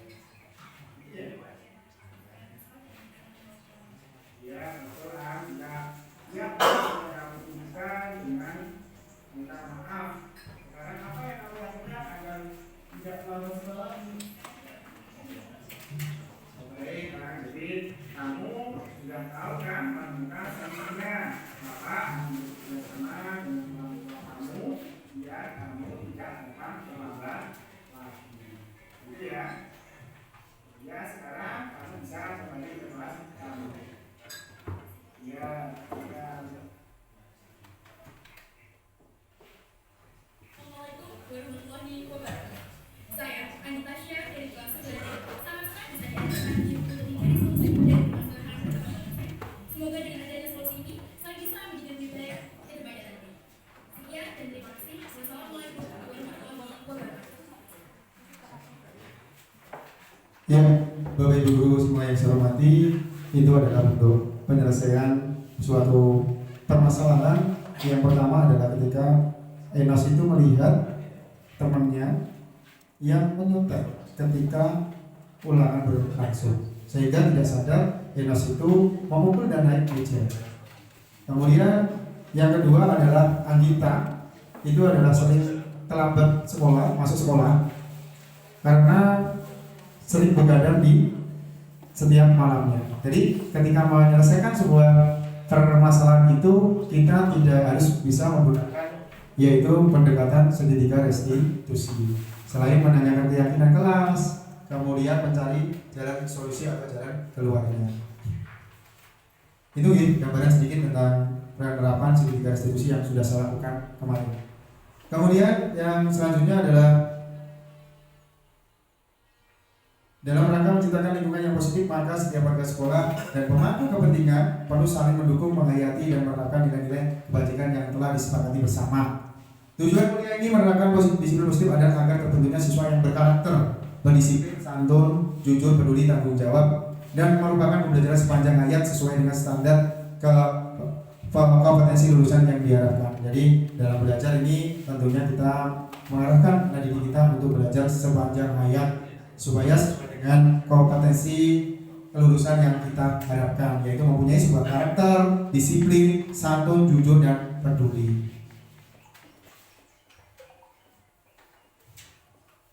Iya, yang terakhir adalah terima kasih. Itu ya Bapak Ibu guru yang saya hormati, pada siang kali ini saya sudah menyampaikan tentang diseminasi aksi nyata modul 1.4 tentang budaya positif. Dengan harapan apa yang saya sampaikan tadi menjadikan sebuah pengetahuan baru kepada Bapak Ibu guru semua, terutama dari Bapak Guru yang muda-muda tetapi tidak melupakan oleh yang sudah sepuh, biar termotivasi bergerak ya demi kualitas pendidikan di masa yang akan datang. Salah satunya yaitu kita mensukseskan program pemerintah melalui guru penggerak. Itu Bapak Ibu.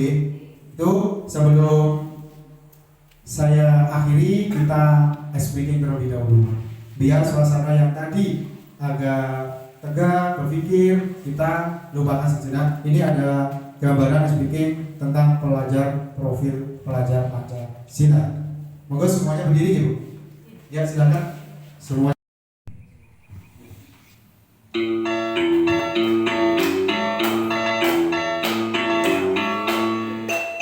Pancasila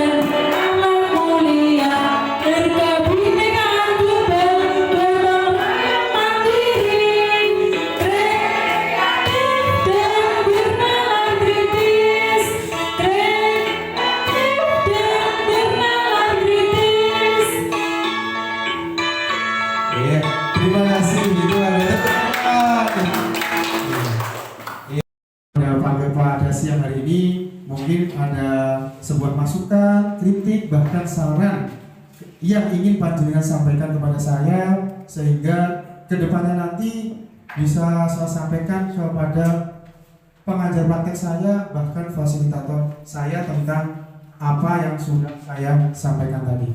Mungkin ada salah satu Bapak Ibu guru yang mewakili, ada masukannya mungkin sebelum acara saya akhiri. Mungkin Bu Anora ada masukan buat saya, mungkin mengoreksi tentang diri saya untuk Bu Anora. Terima kasih kesempatan yang diberikan kepada saya. Untuk CGB kita yang hebat ini, Pak Ci Pujiantoro sudah sangat luar biasa, materinya lengkap dan sempurna. Dan terima kasih juga untuk Bu Nafiah dan Pak Saroji yang sudah membantu. Dan untuk SDN 1 Sonokulon, sangat berterima kasih kepada CGB kita ini karena sudah menularkan ilmunya kepada rekan-rekan guru di SDN 1 Sonokulon. Semoga guru-guru di SDN 1 Sonokulon termotivasi dan mau mendaftarkan CGB di angkatan berikutnya. Itu saja, terima kasih untuk semuanya. Akhir kata, wassalamualaikum warahmatullahi wabarakatuh. Jadi teman-teman, terima kasih Ibu Anora yang sudah memberikan motivasi atau saran buat saya dan Bapak Ibu guru semuanya biar ke depan termotivasi dan bisa menyukseskan program pemerintah melalui guru penggerak. Itu gitu, sudah gitu. Itu yang terakhir. Sekali lagi sebelum sesi terakhir biasa foto dan dokumentasi, saya pribadi mengucapkan terima kasih sekali kepada Bapak Ibu guru semua, terutama Bu Anora dan Bapak Ibu gurunya yang sampai dengan siang hari ini sudah bersedia berkenan menemani saya dalam sebuah kesempatan, yaitu melaksanakan tugas saya di modul 1.4 tentang budaya positif biar menjadi sebuah tugas yang sempurna dan lebih baik. Itu gitu. Sekian, apabila ada kata kemudian tingkah laku yang kurang berkenan di hati panjenengan semua, saya manusia biasa, tidak luput dari sebuah kesalahan. Saya mohon maaf yang sebesar-besarnya. Akhir kata, wabillahi taufiq wal hidayah. Wassalamualaikum warahmatullahi wabarakatuh. Waalaikumsalam. Marilah kita berikan tepuk tangan kepada Bapak Ci Pujiantoro selaku calon guru penggerak angkatan 9 Kabupaten Blora. Terima kasih Bapak Ci Pujiantoro atas pemaparan diseminasi budaya positif. Semoga apa yang telah disampaikan Bapak Ci Pujiantoro SPD mampu memberikan perubahan kepada SDN 1 Sonokulon dan akan diterapkan sedemikian rupa sesuai apa yang telah diberikan Pak Ci Pujiantoro tadi, mampu diimplementasikan di SDN tercinta ini. Acara yang berikutnya adalah doa yang akan dipimpin oleh Bapak Zaki SPD. Kepada beliau kami persilahkan.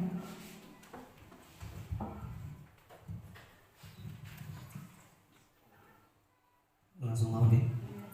A'udzubillahi minasyaitonir rajim. Bismillahirrahmanirrahim.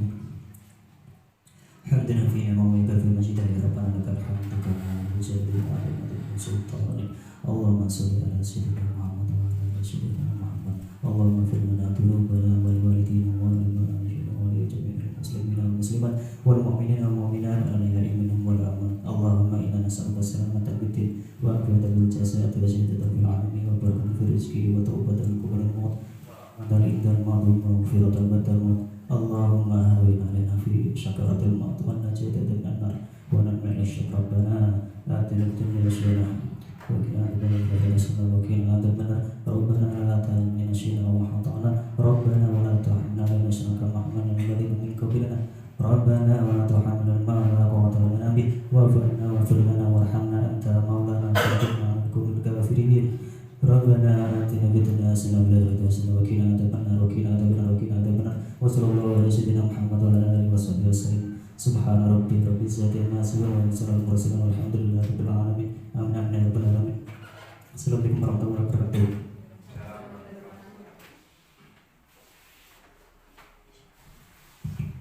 Terima kasih kepada Bapak Zaki SPD. Acara yang terakhir adalah penutup.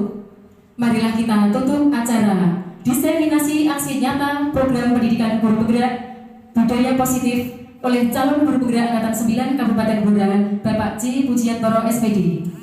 Marilah kita tutup dengan bacaan hamdalah bersama. Alhamdulillahirabbil alamin. Acara demi acara telah kita lalui bersama dengan lancar dan khidmat. Untuk itu saya selaku pembawa acara mengucapkan terima kasih kepada Bapak Ibu Guru hebat, Bapak Ibu Guru hebat di SDN 1 Sonokulon dan atas kerjasamanya dari awal hingga akhir mampu memberikan yang terbaik pada acara diseminasi calon guru penggerak Bapak C. Pujiantoro. Untuk itu saya sebagai pembawa acara mengucapkan permohonan maaf apabila dalam membawakan acara ada yang kurang dan lebih dari saya. Untuk itu akhir kata, billahi taufik wal hidayah wa ridho wal inayah. Wassalamualaikum warahmatullahi wabarakatuh. Salam guru penggerak, tergerak, bergerak, menggerakkan.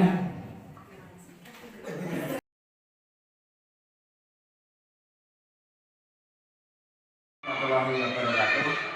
Terima kasih atas waktu yang sudah diberikan kepada saya. Setelah mendengar apa yang sudah disampaikan oleh Bapak C. Pujiantoro SPD tentang paparan budaya positif, sangat menarik sekali dan mudah-mudahan dapat bermanfaat bagi saya pribadi dan umumnya kepada teman-teman rekan-rekan guru di sekolah, sehingga apa yang sudah disampaikan oleh Pak C. Pujiantoro tadi bisa menambah motivasi Bapak Ibu guru untuk mengikuti program guru penggerak sesuai apa yang sudah dicanangkan oleh pemerintah. Demikian yang dapat kami sampaikan. Terima kasih. Assalamualaikum warahmatullahi wabarakatuh.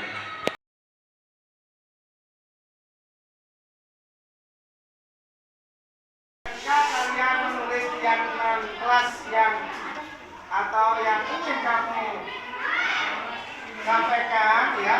Keyakinan kelas itu adalah sebuah kesepakatan, ya, di mana nanti harus disepakati oleh seluruh anggota yang ada di kelas ini, gitu ya. Oke, silakan kalian menulis apa yang ingin kalian peroleh atau inginkan di kelas yang kalian tempati ini. Kemudian silakan nanti ditempel di sini, urut ya, dari situ ke bawah, jelas? Dari situ ke bawah, yuk silakan. Ya, di situ. Ayo silakan, tidak apa-apa. Baru itu, kemudian barengan tidak apa-apa, bareng-bareng tidak apa-apa. Ini di bawahnya sini. Kemudian dilanjutkan di yang ke baris yang kedua.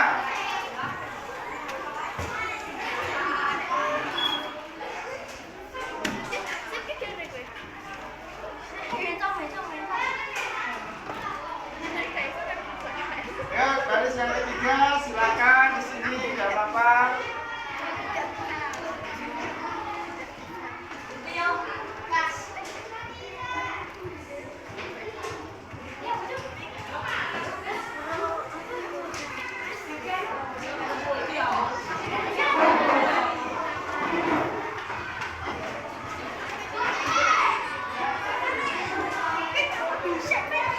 Yang sudah selesai menulis silakan duduk kembali.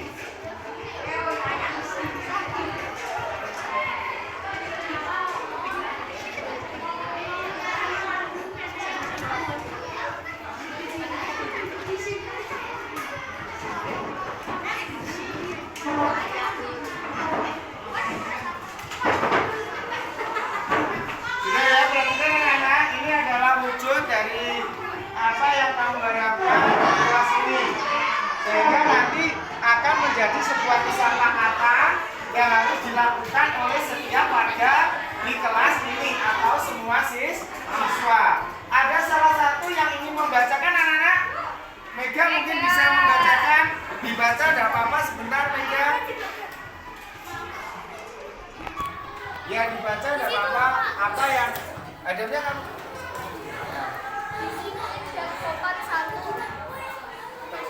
Terus tidak apa-apa.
tepati. Itu ya anak-anak ya.